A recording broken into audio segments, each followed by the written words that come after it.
So for Women's History Month, there's no better way to celebrate than with a woman who has made history. She's the first African-American woman to serve as tour manager for the Harlem Globetrotters, coordinating travel, venue operations, and team logistics, while also making sure everything runs to perfection during the team's milestone tour. A proud alumni of the illustrious Norfolk State University, behold, Behold.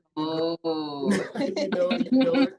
An actor and touring performer with Every Brilliant Thing through Virginia Stage Company, a production focused on mental health awareness and community dialogue, and an entrepreneur and co-founder of the lifestyle brand Dear Black Men, a platform that celebrates identity, experience, and leadership through storytelling apparel. As a Black man, thank you. We have Miss Candunn Jeanette. How you doing today? Hey, y'all. How y'all doing? Pretty good, We're good. We're good. Awesome. So first and foremost, NSU alum, hello. Right. Yes, ma'am, all day. Have you ever been interviewed by Hot 91? I have not. This is like my first time ever. So we love being trailblazers. Right. That's cool. That's dope. Like I've been in campus, on campus, off campus, away from campus, back to campus, but this is like my first experience. So wonderful. I hope we are able to give you the best experience and that you come back. You keep coming back. Absolutely. So you have been acknowledged as the first Black woman to be the head of touring for the Globetrotters. So first, how does that feel, just having that type of recognition? Oh my gosh. Well, first of all, I had to do my own research in history to find out this is something that I've been able to accomplish. Like the organization has, of course, been around for 100 years, but having someone, especially within the 100th year, to be over logistics and touring operations, well, specifically as it pertains to my leg of the tour, is a first. So I am the only woman that's serving that is African-American for this organization in this season. So it is an honor and a privilege. Hello. Phenomenal. Yeah. And what does a day in the life of yours look like with that? It looks like my head is about to fall off. No, but for real, it is. No, I get it. I get busy. You would expect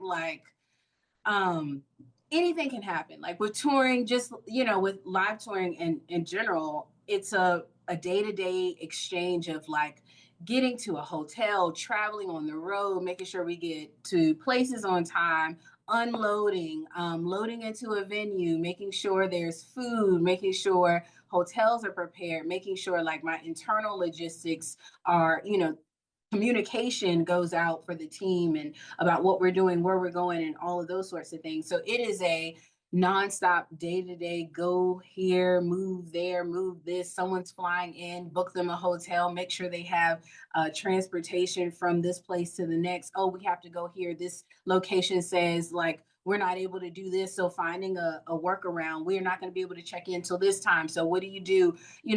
It's a troubleshooting operation every day, all day, figuring out how to accommodate 30 plus odd people and keep them safe and keep them happy, and make sure that we are on point with our show. Right. How do you stay sane in the midst of all of that? Right. They drive me crazy here, and you do way more than I do. So how do you even stay sane in this type of environment all the time? Listen, God is good, and He is faithful, and He is a keeper. Even when I know when we kept, He is such a keeper of my mind and my spirit. I rely heavily on my faith, and especially my family and my friends, being able to stay connected, even though that's hard sometimes too.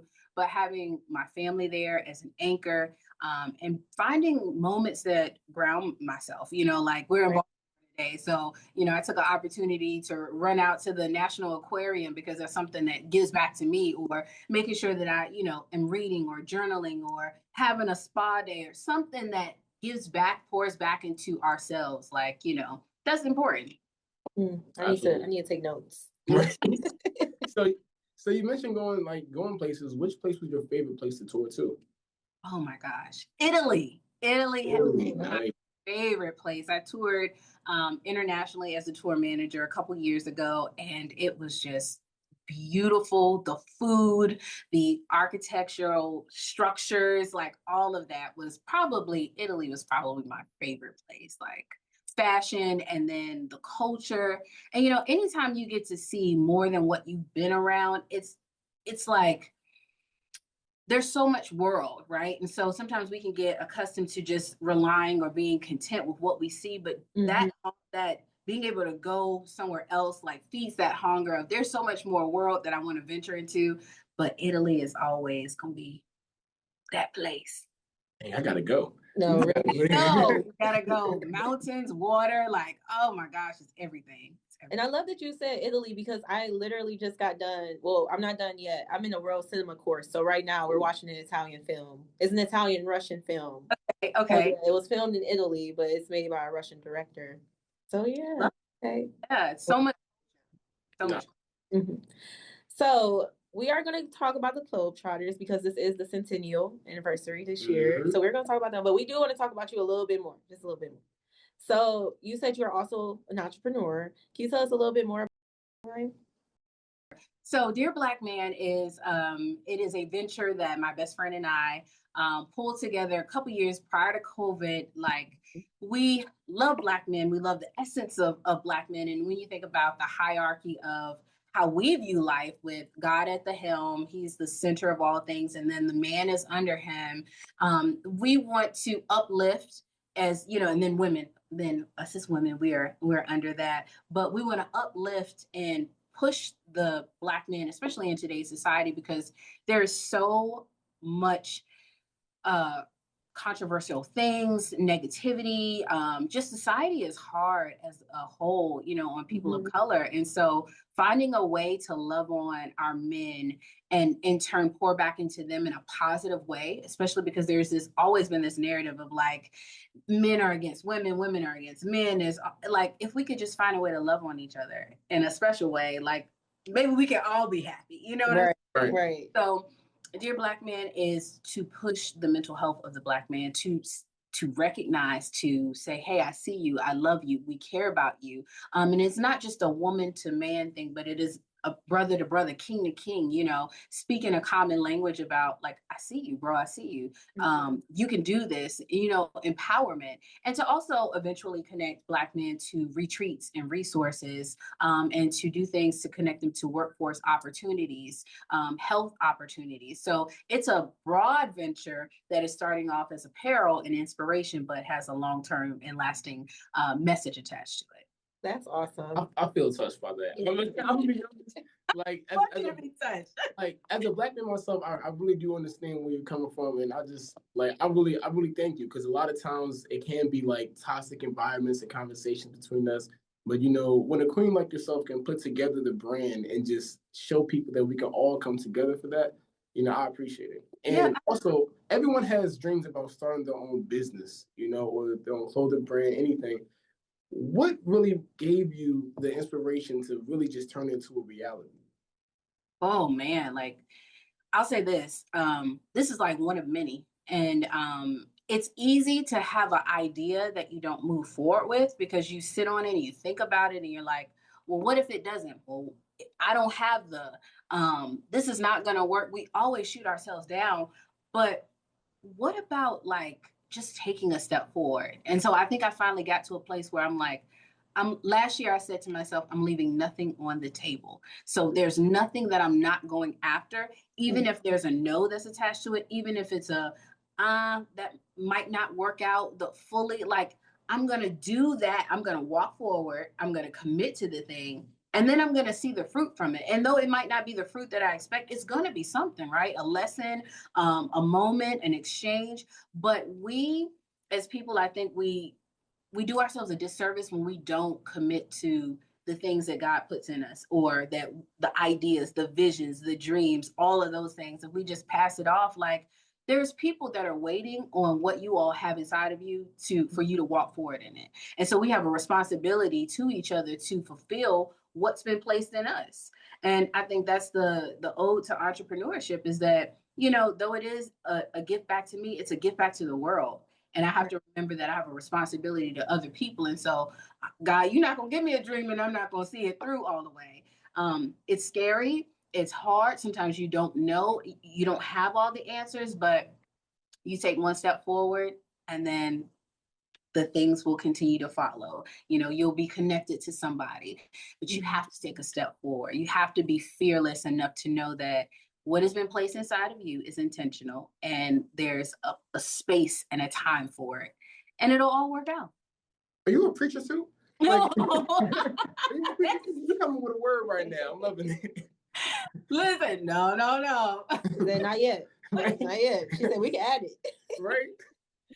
So we mentioned that you are an NSU alum, but I don't know if we also mentioned that you are a Hampton Roads native as well. Mm-hmm. So 757. Hampton Roads, I'm from Detroit personally, but Okay. being down here in Hampton Roads, I see how innovative and how like forward everything is. Like Hampton Roads is honestly one of my favorite Southern like regions. Yeah. Thank you. You're welcome. You're welcome. He's also a Hampton Roads native. Okay. All right. I love that. But so do you think that entrepreneurial spirit came from birth, like just being in this community? Do you think it came once you got like a little bit older, when you got to college, or like where did this spirit come from? I know it came from God, but like what also was pushing you? Like did your parents push you, your classmates, a special teacher, a mentor? Who was pushing you? I would say that I've always been a dreamer. Like I've always had ideas. If you give me like, hey, Candunn, I need to do this, I'm going to come up with a blueprint, an idea. I'm going to design a graphic. I'm going to do something creative. And I've always been creative by nature. And I think just having that, I've always had dreams of things that I wanted to do and to create and to foster. And coming into going through school and, you know, also being a part of the community of I've acted in the Hampton Roads area a lot growing up, and then even as an adult. And so finding these pockets and seeing other people run businesses and do things, it was just like, I can also do this too. But it was just the push of like, you ever feel like you need, like there's a dream or idea or a seed that's like planted in you, and it just kind of like, it's just nagging at you, like something you just have to see through. And that's kind of like what entrepreneurship is for me. It's like, this is just one layer of like this 14-tiered cake, that's like, this is level 1, but I got like 2, 3, 4, 5, 6, 7, you know. So I would say all of those things, growing up in that environment, my parents and my immediate family all helped to foster like the push forward. Like you can do anything you set your mind to, and just going forward in that. Awesome. Anything else you want to ask before we step into our Globetrotter questions? So how was your experience going to NSU? I'll start right there. Okay. NSU. Ooh, wait.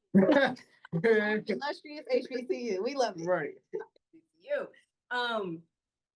I started in 06. And I stopped in 2010 because I did not commit when I started. I was out here playing and laying in my bed and not going to class.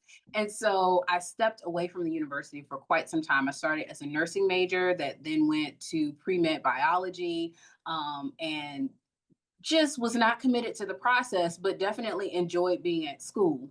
And so when I came back in 2018, I started as a theater major, and I just went to an audition.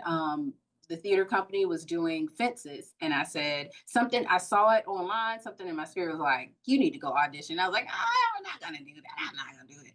And I finally just did it, and it opened up the door to everything that I'm experiencing now. Like that one moment of me seeing the audition and sitting in the car in front of Old Brown Hall. Like, I don't know if y'all know about Old Brown before the new Brown was built. We know. We know. Right. We haven't gotten seen it, but we see the picture. Old Brown. And I was sitting in front of that building, and I was like, should I go inside? Should I not go inside? Should I not? Should I? And I battled myself, and I finally went, and I ended up getting the lead role for Roads and Fences at Norfolk State.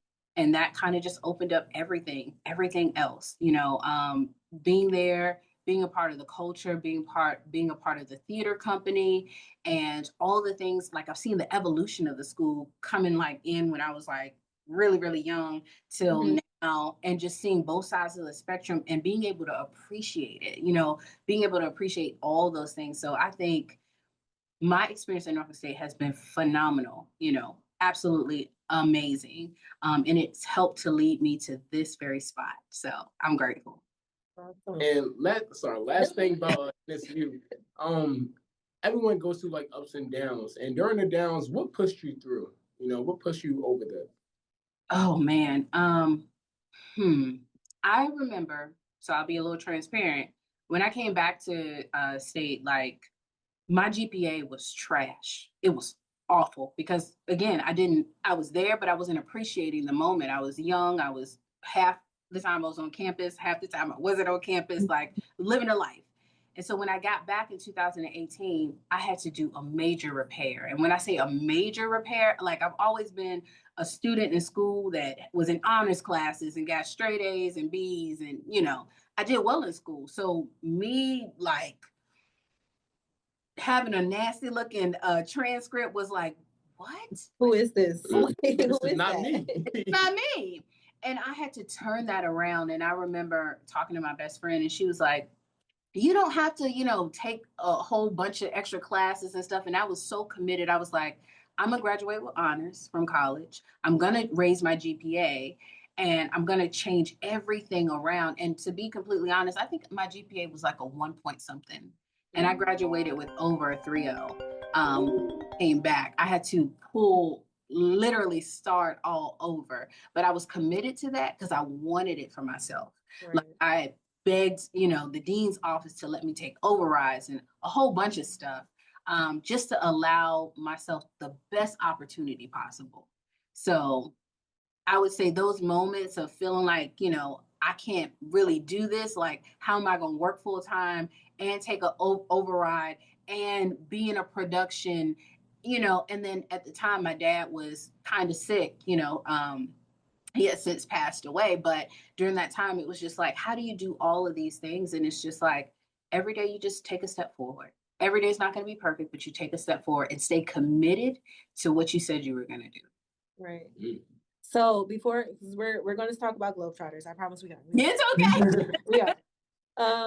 Last question about you. So you mentioned that you came back for theater. Is your degree in theater? Yes, my degree is I have a bachelor's in drama and theater with an emphasis in performing and a minor in business.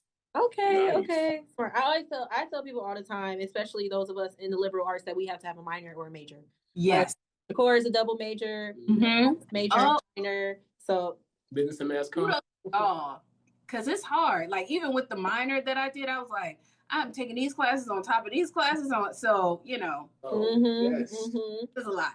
It is. And so you were also involved with Every Brilliant Thing, and you guys I don't think it was a tour, but it was a part of the film festival that was going on last year. So it is a tour and okay. Film festival. Yes. Are you participating this year too, or? I am. I actually, Every Brilliant Thing has been a joy of my life for the last 4 years. And it's put on by Virginia Stage Company, which has done partnerships with NSU, the theater company there, and is one of the only equity houses in this area. So it's a professional theater. It's been a joy. The show is about mental health and suicide prevention. It's a one-person show. So for an hour, you get to experience something life-changing. And you walk away just with so much that is healing, that's hopeful.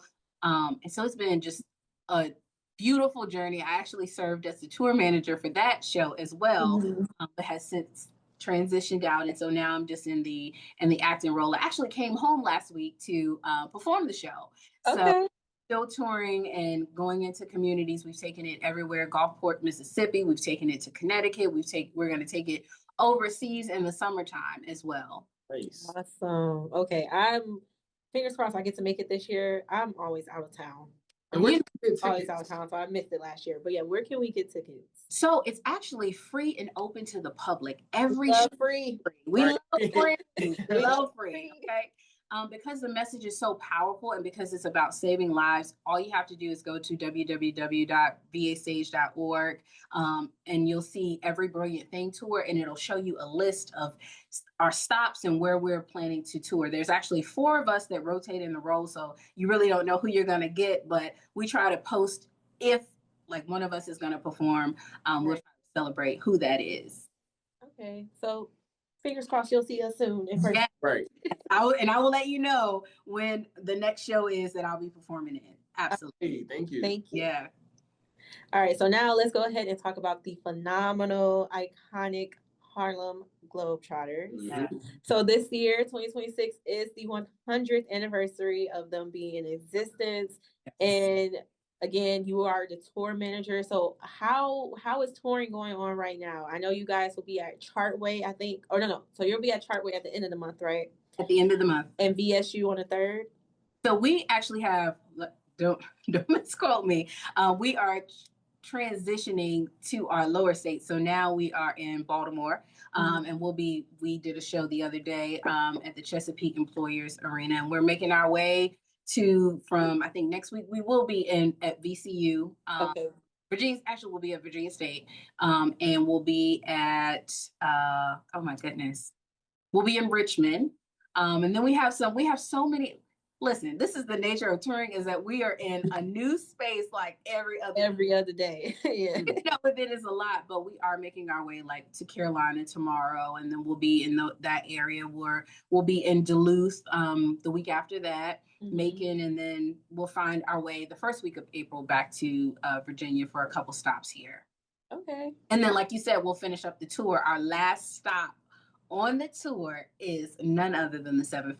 So we'll finish our 100th year out in Norfolk at the Chartway Arena. Yeah, and I'm hoping I can take my baby to go see. I am there. I'm gonna make sure you in the building. Wonderful. Thank you. Perfect. I'm there. I'm gonna make sure you're both in the building. Absolutely. Yes. We're gonna be there. We are gonna be there. And how do they? I don't even know where to begin, because they do so many amazing things. It's like, how often do they practice? Like, oh my gosh, how you guys get all the choreography together? Like, it's so much that goes into it. What's the process? Well, since it's a 100th brand, like, it has been something that you have to have good legs, right? Good foundation to be able to have a show like this that transforms, and society and life is transformed. So finding you have players and staff members who are committed to building a beautiful vision and a beautiful show that brings joy to people around the globe, international and nationally. And so practice, yes, every day is a practice. And you have people who are very intentionally dialed in, that take their craft very seriously and make sure that they are going to the arena and practicing trick shots. Like, if you go look online and you follow like the Globetrotters, you'll see some of the amazing things, that the caliber of talent that is with the organization. It all comes from the commitment to the show. So yeah, like the guys and the girls, everybody is amazing at like just what they do. They no days off, behind the head shots. A lot of them hold world records as well, for dribbling and for shooting and for different types of trick shots. So it's insane. And the dunkers are out of this world as well. Crazy dunks. I watched the game the other day and I was like, how are they? Right? What are you doing? Like, so they are amazing. And it all comes from legacy. Like, it started in the early, this organization has been around since 1926. And so you think about those seeds that were sown. Like, there were times where the Globetrotters are touring and they had to sleep on the bus because of the climate that we were in back in those days, right? So we're thinking those people laid the pathway that we're walking now.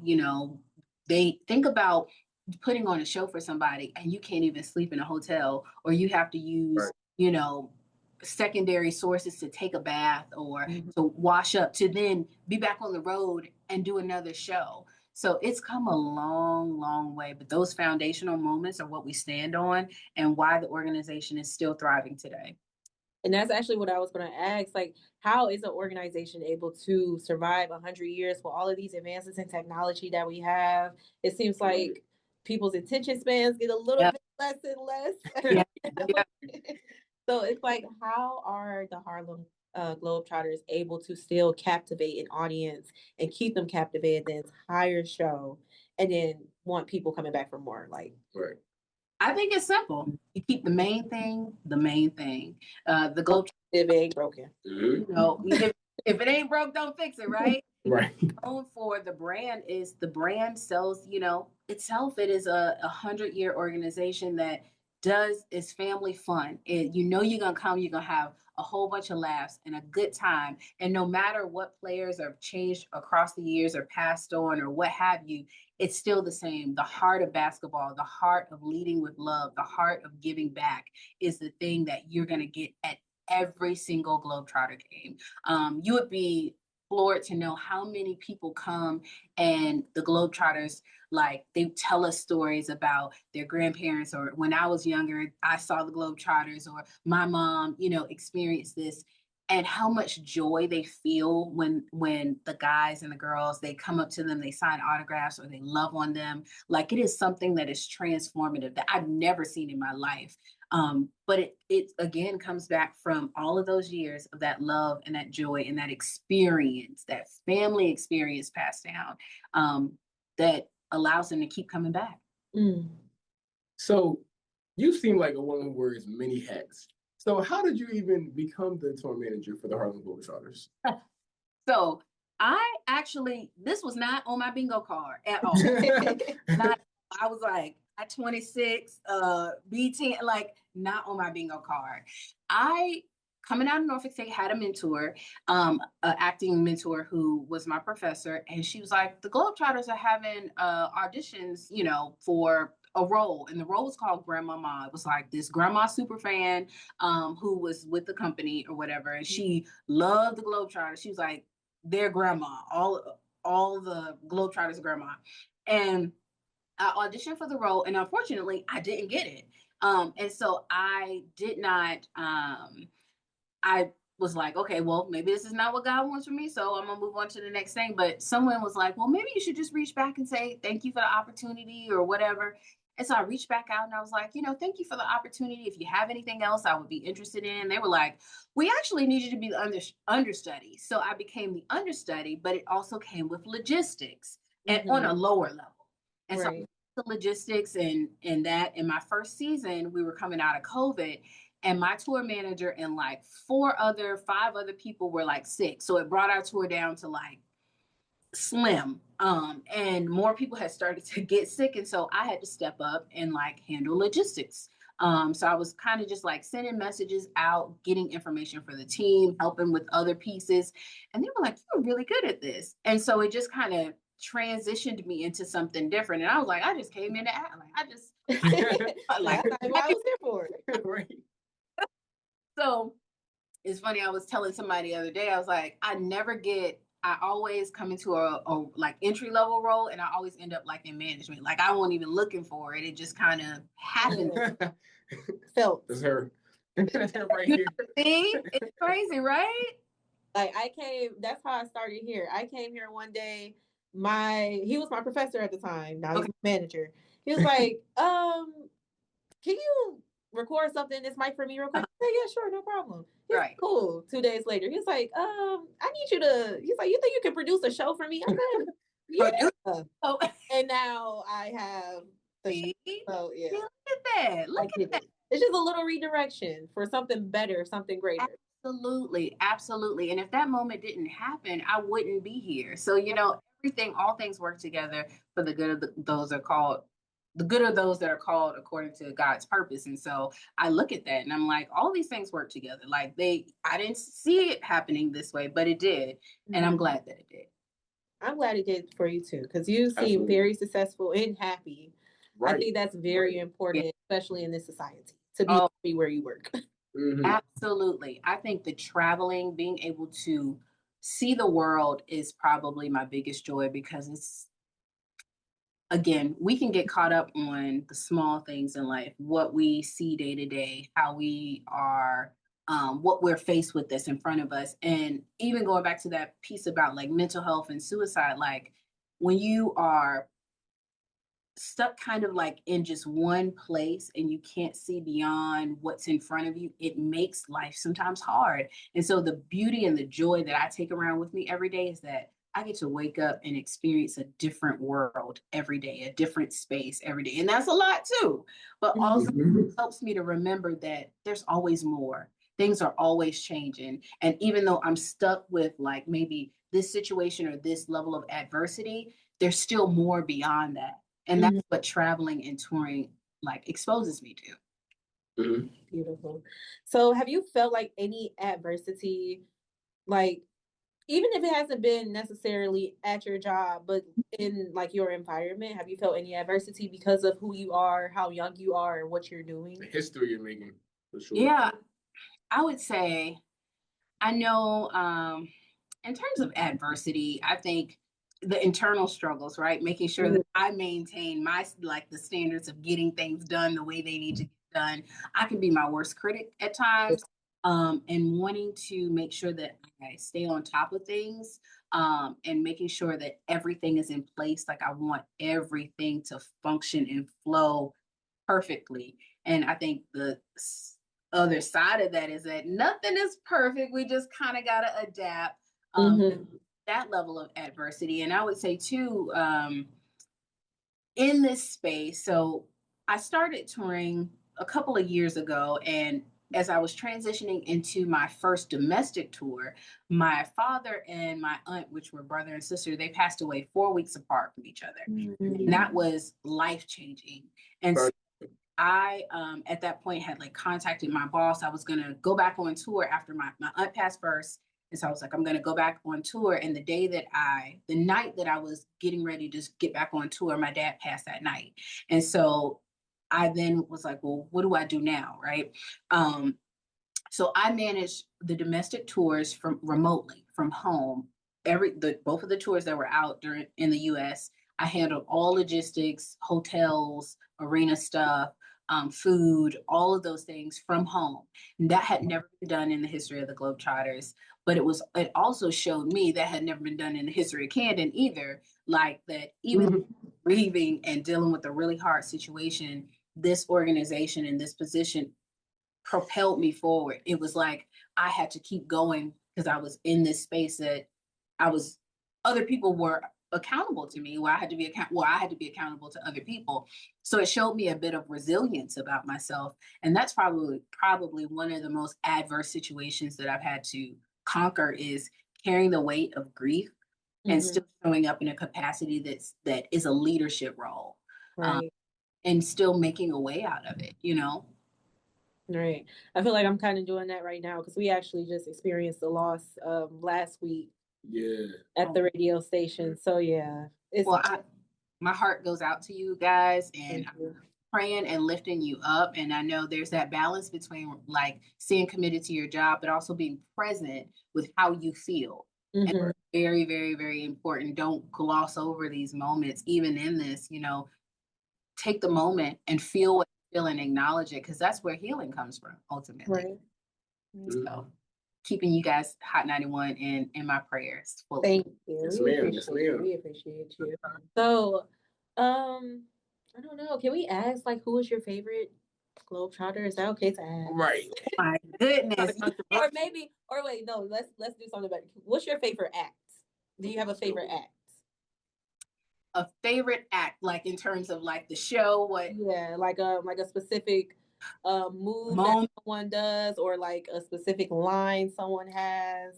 You know, my favorite thing is that it's never the same. Is that there are moments of craziness that you don't expect that happen like in the show, and I'm like, the improv is what. Is this more improv than rehearsal?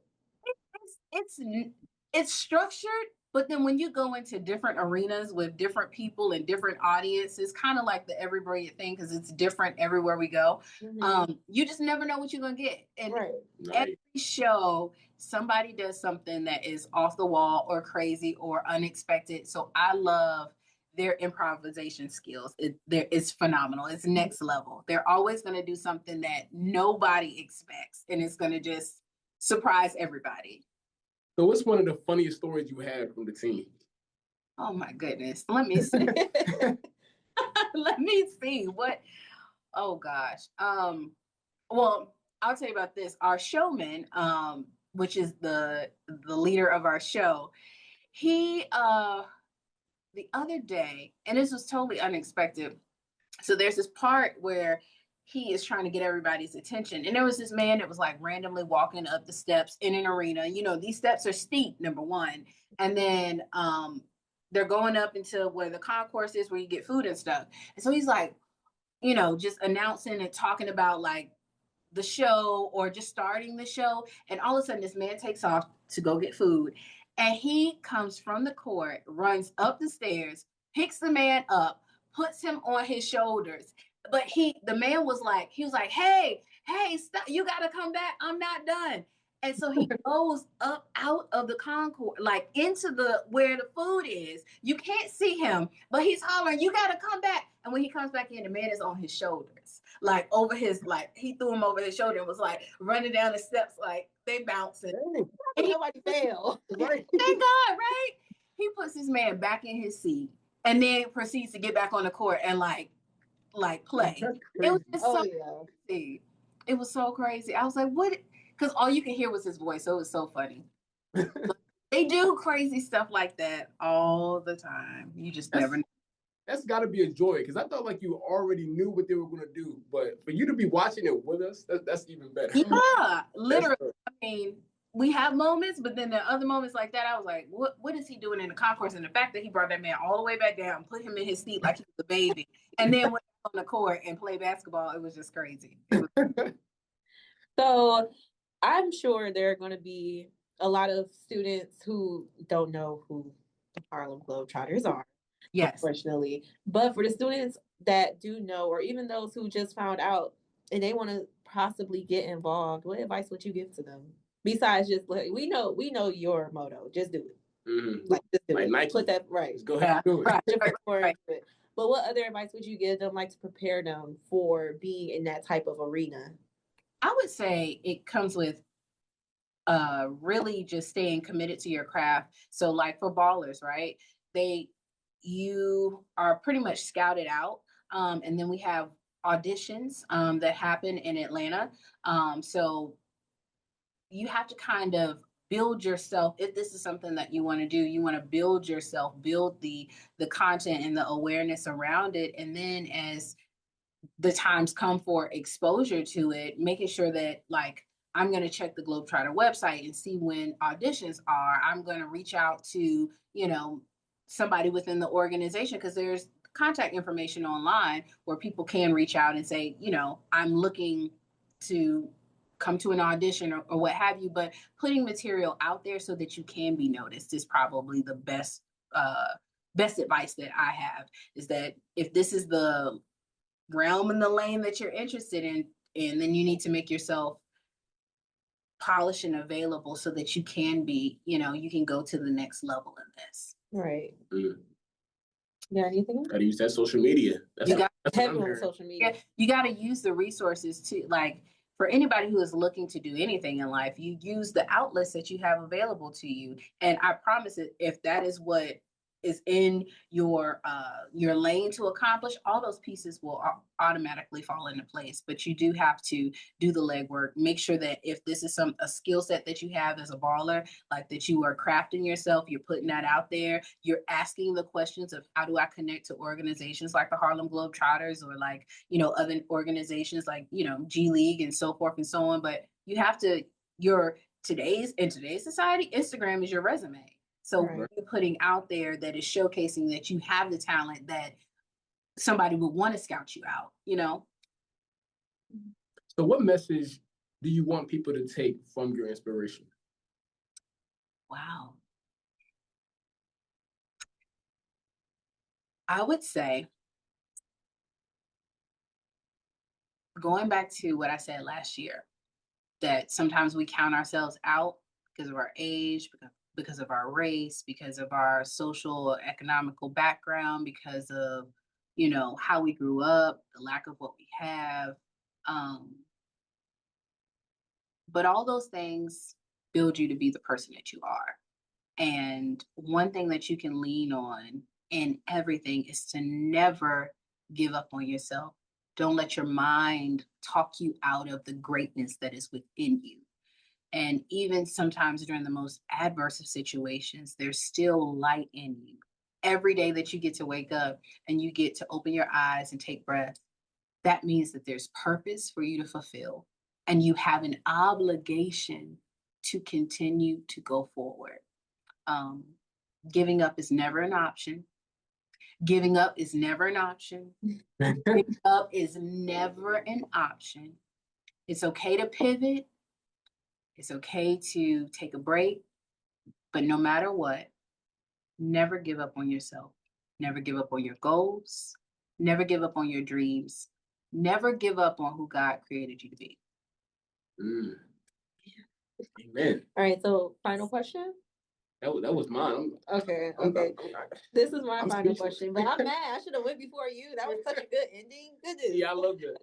All right. Was there something that you haven't seen the Globetrotters do in these last 100 years that you would love to see them do in the next 100 years? Ooh, that's a really thought-provoking question. With the inspiration that is given through the company, I want to continue to see them inspire lives, and maybe inspire lives in ways that we haven't imagined. Like, we reach out to children and disabled veterans and, visit schools and all of that. But finding a way to continue to reach other communities, unseen communities, to bring joy into people that might not have access. That's a big thing, right? Some people who are not seen. And I think that the organization does a great job of that, but I would love to see more of that. I'd love to see more of that for like our communities too. So I think there's a beautiful way that we handle going into all of these spaces and leading with love, but I want to continue, I want to just break even more barriers. Yeah, like expand it, but still keep the same. Yeah. And keep the same formula going, just expand it even more. Exactly. So it's like the main thing. Yeah. Magnified. Exactly. The formula magnified, because everybody deserves that level of joy and excitement and happiness. And so just continue to push that forward. Wonderful. Absolutely. All right. Well, thank you so much, Miss Candunn, for spending these last 45 minutes with us, just yapping it up. Thank you. I enjoyed both. Thank you guys so much. Thank you for having me and for the opportunity to share the story. I am just very, very grateful. So thank you. We're happy we were able to get you, because we were supposed to speak with you on Friday, but I was out of town. It's okay, girl. We out of town. Xiakore is out of town too. Because once you go over the bridge, that's like I was under the weather. It was a lot. Yeah, it was a lot going on. Well, look, I'm glad we all found the sweet spot, right? Where we could all connect. So that's dope. It's great. Awesome. But again, thank you again. We can't wait to see you in person very soon. Absolutely. Yes, light on us.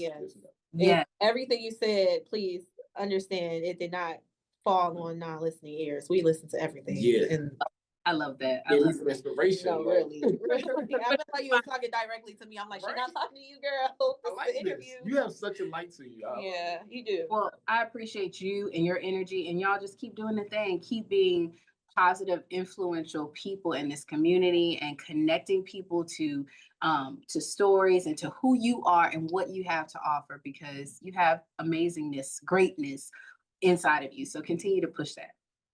Thank you. Yeah. Here it is again. Right. There it is again. Give it big sister. Like you're the oldest girl. I am. So I actually have a younger brother. Yep, a younger brother. So, 3 younger brothers, 1 younger sister.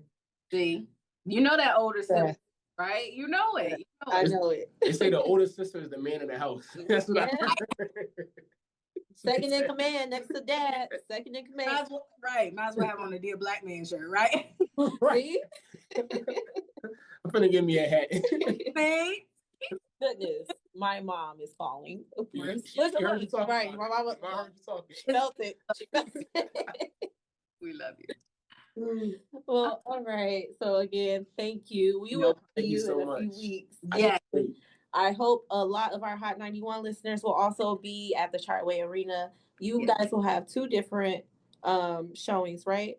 Yeah, so we will have one on the 4th at 7 p.m. That's a show on a Friday night. And then we will have our final show, which will be on the 26th of April 24th at 7 p.m. and then April 26th at 1 o'clock p.m. Okay. Go. And we will be at probably both of those. Okay. All right. We'll probably, Absolutely. you said there's going to be a different show every time. I want to see. You want to see both of them. You got to get all of it, especially the final show of the 100th year in the final domestic show. You want to be there. And We're it's part of here. history. Right. It's here. And it's up the street. Like Mhm. right there.